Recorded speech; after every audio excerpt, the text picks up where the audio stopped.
जानी बना लिहला हमके घर में रख के बोल कौन साजा दिहला कि कही कतना अरे तोहरो बुराई हो आ केतनो जाके खइबो कर चीज ना बुराई हो अरे की जाए पिया जवान हमर जरई रे कैलाना ए जसी 1 2 3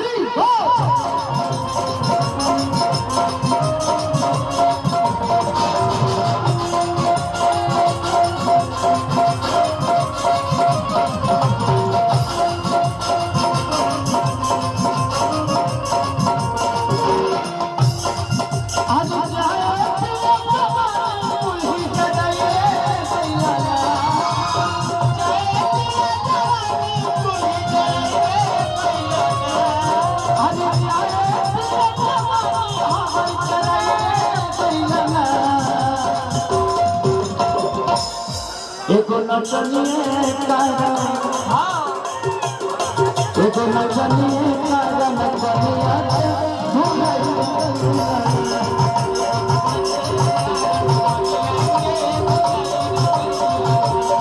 एको नचनिए कागा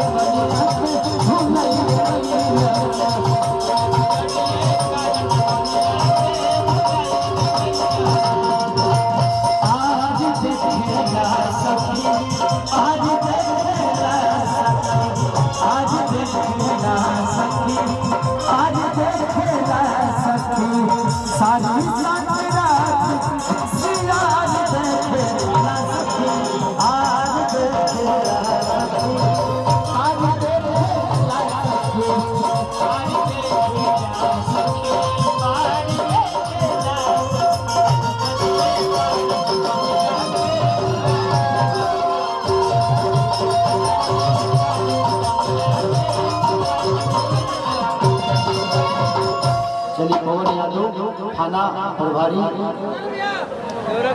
परवाणु चलिए पुरस्कार भगवान से प्रार्थना कि भैया ऐसे ही खुलाई रही ऐसे ही बना रही ताकि हम आशीर्वाद मिले भैया चलिए डिजिटल मीडिया कमलेश जी की तरफ से बहुत पुरस्कार भगवान से प्रार्थना शुभकामनाएं अलोक यादव मुखिया नवाडी बाजार भैया फिर से पुरस्कार भगवान से प्रार्थना शुभकामनाएं चलिए